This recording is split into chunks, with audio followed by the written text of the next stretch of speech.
باللہ من الشیطان الرجیم بسم اللہ الرحمن الرحیم۔ کتاب توریت کی تھوڑی سی چند آیات ہیں جن میں رسول پاک صلی اللہ علیہ وسلم کی آمد کا ذکر کیا گیا ہے، اردو ترجمے کے ساتھ۔ بسم اللہ الرحمن الرحیم، آیت نمبر 17۔ ترجمہ: اسماعیل کے حق میں نے تیری سنی، دیکھ میں اسے برکت دوں گا، اسے بہت بڑھاؤں گا، اسے 12 سردار پیدا کروں گا اور میں اسے بڑی قوم بناؤں گا۔ 8ویں آیت۔ ترجمہ: اور میں تجھ کو اور تیرے بعد تیری نسل کو کنعان کے تمام ملک جن میں تم لوگ پردیسی ہو عطا کروں گا۔ آیت 11۔ ترجمہ: خداوند کے فرشتے نے اسے بی بی ہاجرہ کو کہا کہ تو حاملہ ہے، ایک بیٹا جنے گی، اس کا نام اسماعیل رکھنا۔ خدا نے تیرا دکھ سن لیا ہے، وہ وحشی آدمی ہوگا، اس کا ہاتھ سب سے اوپر ہوگا اور سب کے ہاتھ اس کے برخلاف ہوں گے، اور وہ اپنے سب بھائیوں کے سامنے بودباش کرے گا۔ آیت 11۔ ترجمہ: آپ کے فرزند اسحاق کو اللہ نے برکت دی۔ حضرت ابراہیم علیہ السلام سے حضرت اسحاق اور حضرت اسماعیل علیہ السلام کی بابت وعدہ فرمایا گیا کہ ان کو برکت دوں گا۔ چنانچہ ایسے ہی ہوا۔ سب سے پہلے اسحاق کی اولاد نے برکت حاصل کی اور تقریباً کئی ہزار سال تک سلسلہ نبوت اور رسالت آپ کی اولاد میں جاری رہا۔ پھر حضرت عیسیٰ علیہ السلام تک برابر حضرت اسحاق کی اولاد میں سے انبیاء اور رسول آتے رہے، حضرت اسحاق کی اولاد میں سے انبیاء اور رسول آتے رہے۔ بعد ازاں جب دوسرے وعدے کا وقت آ گیا تو شرف نبوت اور رسالت بنی اسماعیل کی جانب منتقل ہو گئی، اور دعائے حضرت ابراہیم علیہ السلام کا ظہور فاران کی چوٹیوں سے اوور سینا تک اور سید کا نور فاران پر جگمگانے لگا۔ حضرت ابراہیم علیہ السلام حضرت ہاجرہ اور حضرت اسماعیل علیہ السلام کو حجاز میں لے کر آئے اور وادی فاران میں مکہ مکرمہ کے قریب چھوڑ کر واپس چلے گئے۔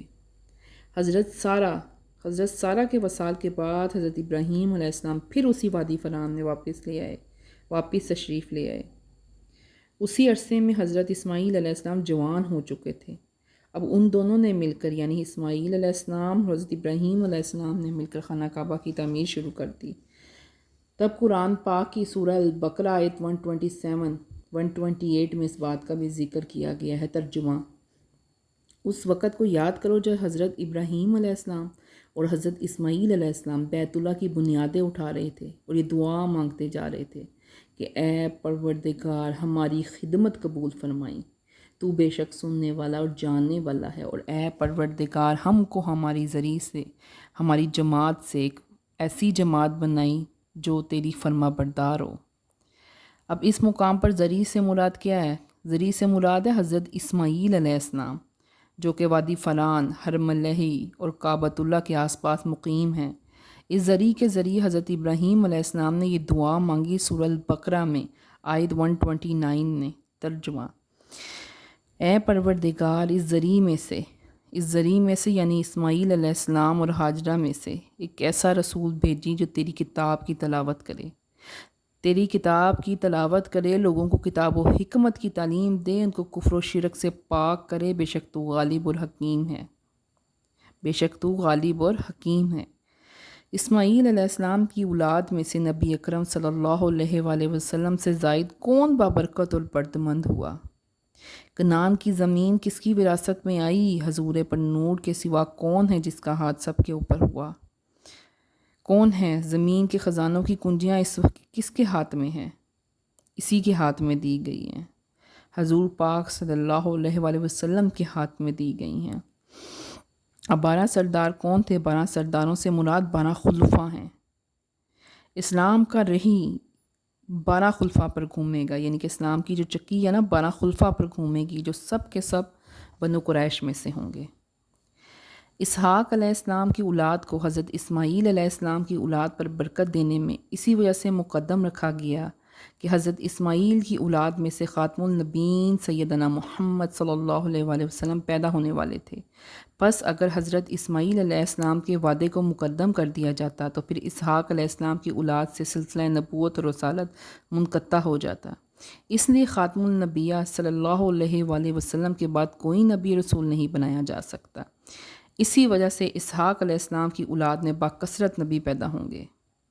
حضرت ابراہیم علیہ السلام بنی اسماعیل میں سے صرف ایسے رسول کے مابعوث ہونے کی دعا فرماتے تھے جس کے آنے کے بعد کسی نبی اور رسول کی حاجت نہ رہے۔ اب حضرت ابراہیم علیہ السلام کی دعا تھی، انہوں نے ایک دعا مانگی تھی جو امت محمدیہ پر عظیم الشان احسان ہے ان کا، اور امت پر لازم ہو گیا پڑھنا۔ وہ کون سی دعا تھی؟ اللہم صلی علی محمد، اس کے بعد کما صلیت علی ابراہیم وعلی آل ابراہیم وعلی آل ابراہیم، یہ کہہ کر تمام انبیاء رسول حضرت ابراہیم علیہ السلام کو صلاۃ و سلام کے لیے اس دعا کی اجابت کرتے ہیں۔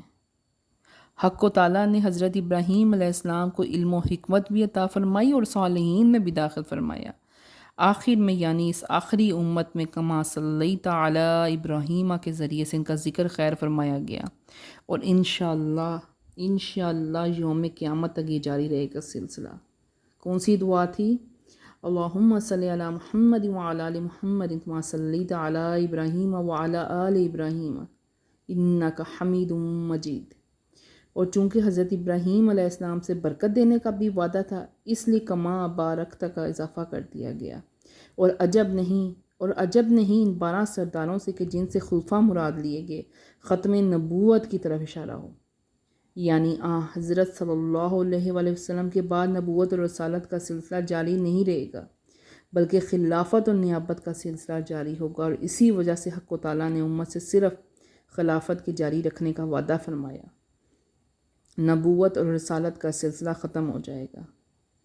صحیح بخاری شریف میں بیان دیا گیا ہے آیت جس میں یہ بیان فرما رہے ہیں اللہ تعالیٰ، ترجمہ ہے اس کا، جو لوگ ایمان لا چکے، جنہوں نے عمل صالحہ کیے، ان سے اللہ تعالیٰ نے خلافت دینے کا وعدہ فرمایا ہے۔ حضرت صلی اللہ علیہ وآلہ وسلم نے فرمایا کہ نبوت کی خلافت میرے بعد 30 سال تک رہے گی، میرے بعد 30 سال تک رہے گی۔ رسول اللہ صلی اللہ علیہ وآلہ وسلم نے فرمایا کہ بنی اسرائیل کا انتظام ان کے نبی کیا کرتے تھے، جب کوئی نبی گزر جاتا تو دوسرا نبی آ جاتا، اس کے قائم مقام ہو جاتا، سارا کچھ سنبھالتا، لیکن میرے بعد کوئی نبی نہیں آئے گا، میرے بعد کوئی